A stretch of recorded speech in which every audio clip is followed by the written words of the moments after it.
Last time آپ کے ساتھ ڈسکس ہوا تھا ساس اور بہو کے رشتے کا.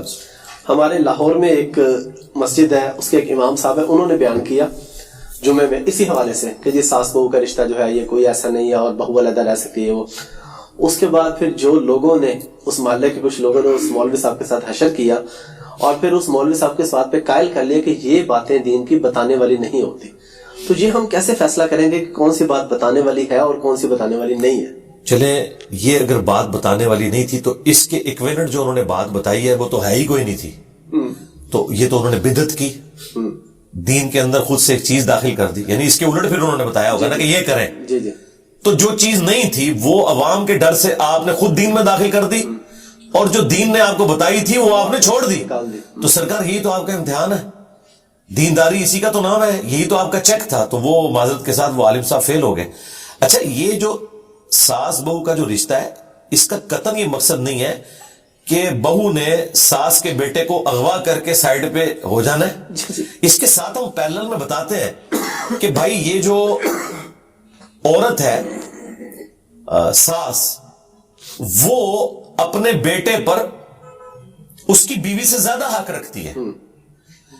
عورت پہ سب سے زیادہ حق اس کے خاوند کا ہے اور مرد پہ سب سے زیادہ حق اس کی ماں کا ہے. بخاری مسلم حدیث ہے, پہلے 3 حق اس کے ہیں, چوتھا باپ کا ہے. اچھا, لیکن عورت پہ اس کے خاوند کا ہے, کیونکہ ابو داؤد میں حدیث ہے اگر میں سجدہ جائز سمجھتا تو بیویوں سے کہتا کہ اپنے خاوندوں کو سجدہ کریں.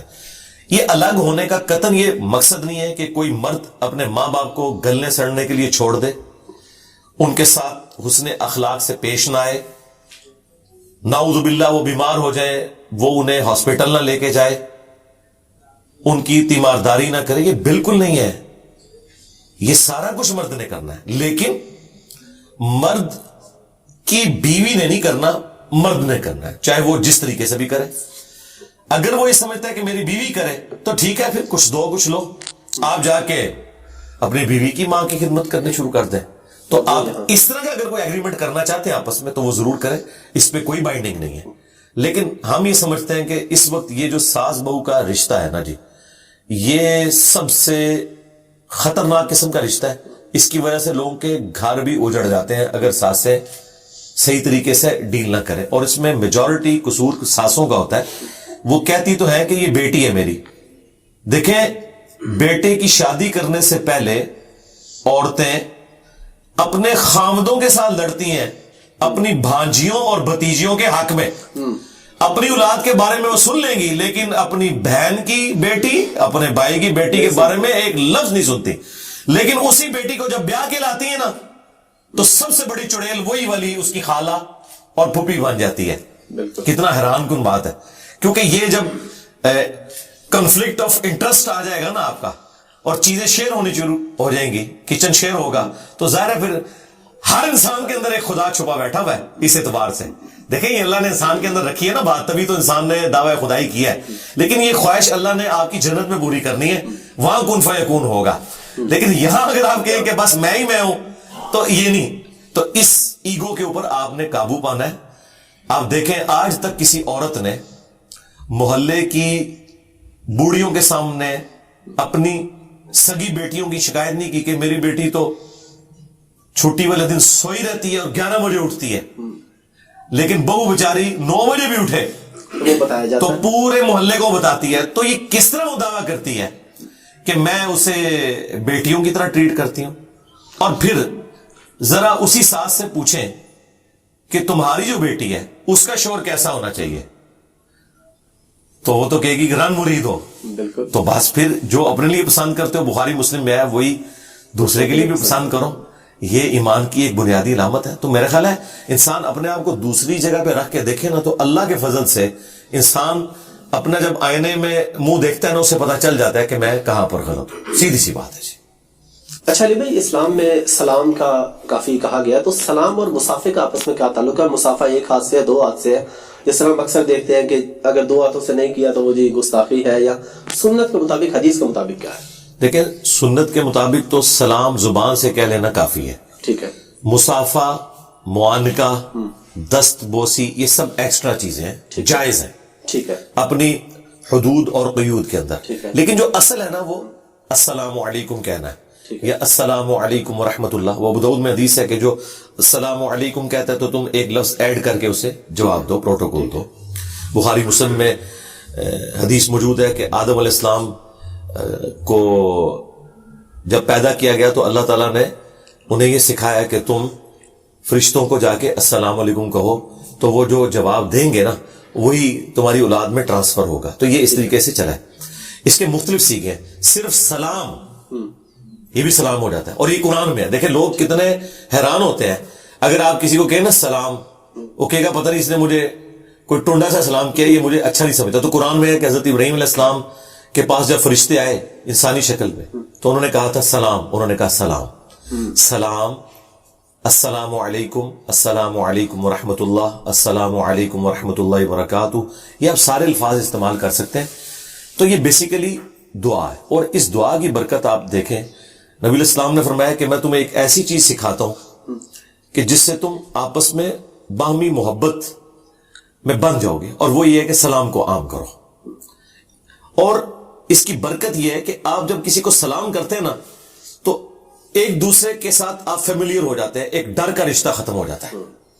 آپ اندھیری رات میں جا رہے ہیں, سامنے سے کوئی بڑے قد بد والا بندہ آتا ہے اور 3-4 بندے اس کے ساتھ ہیں, وہ چور بھی ہو سکتا ہے, کوئی اور بھی ہو سکتا ہے, لیکن اگر وہ چلتے ہوئے دور سے یہ السلام علیکم تو آپ کا سارا خوف ظاہر ہو گیا, اپنائیت فیل ہوگی.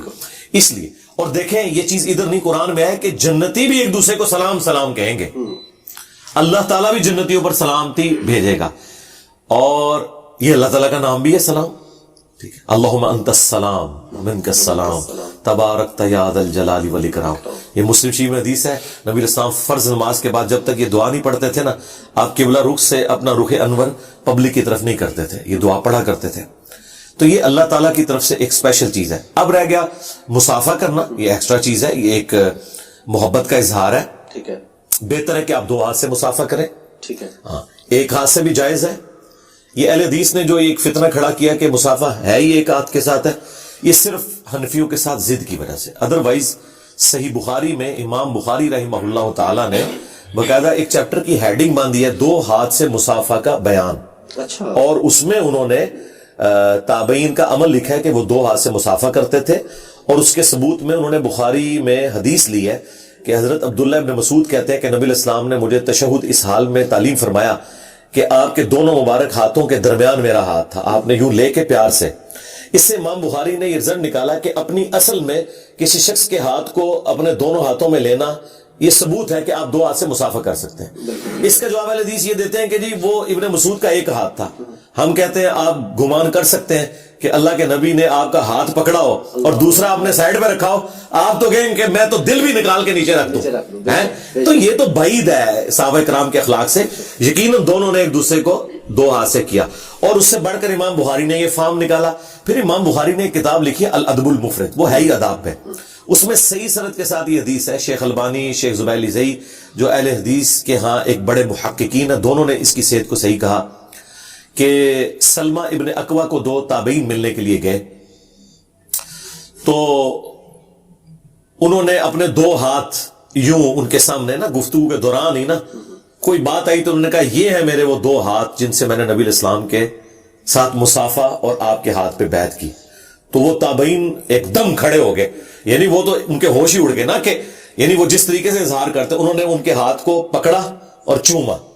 یہ اصل ہے کہ آپ کسی بزرگ کے ہاتھ کو چوم سکتے ہیں جو اپنی عبادت نہ کرواتا ہو, کوئی بڑا ہو, آپ کا ٹیچر ہو, آپ کی والدہ ہے, آپ کے والد ہیں, لیکن اس میں آپ نے حد رکوع نہیں جھکنا, آپ نے اس کے ہاتھ کو بلند کرنا ہے. آپ دیکھیں غامدی صاحب سے میری 2020 میں ملاقات ہوئی تو وہ میری ایک ویڈیو کافی ایک تصویر وائرل ہوئی, اس پہ کچھ علماء نے بھی کہا کہ دیکھو جی کس بندے کے ہاتھ یہ چوم رہا ہے, اور ہمیں تو یہ کہتا ہے کہ میں تو میرے بھائی بریلوی دیوبندی اہل حدیث علماء کے بھی ہاتھ چومتا ہوں, ٹھیک ہے, لیکن حد رکوع نہیں جھکنا, اس کو اٹھائیں اس لیول پہ لے کے آئیں کہ آپ کے ہاتھ گھٹنے تک نہ پہنچے, چومیں. یہ بھی سنت ہے, یعنی صحابہ کرام کی سنت ہے. ترمذی ابو داؤد میں موجود ہے کہ کچھ یہودی نبی علیہ السلام کو ملنے ہیں, انہوں نے سوال و جواب شروع کیے تو وہ اتنے امپریس ہوئے کہ انہوں نے رسول اللہ کی تصدیق کی اور نبی علیہ السلام کے ہاتھ اور پاؤں بھی چومے. لیکن پاؤں چومنے کا جو پروٹوکول ہے نا یہ صرف پروفٹ کے لیے ہے، بعد میں کسی کے لیے ثابت نہیں کہ کسی نے اس طرح پاؤں چومے ہو. البتہ ہاتھ چومنا، 2 ہاتھ سے مسافہ کرنا، 1 ہاتھ سے مسافہ کرنا، یہ سارے طریقے درست ہیں، یہ آپ کر سکتے ہیں.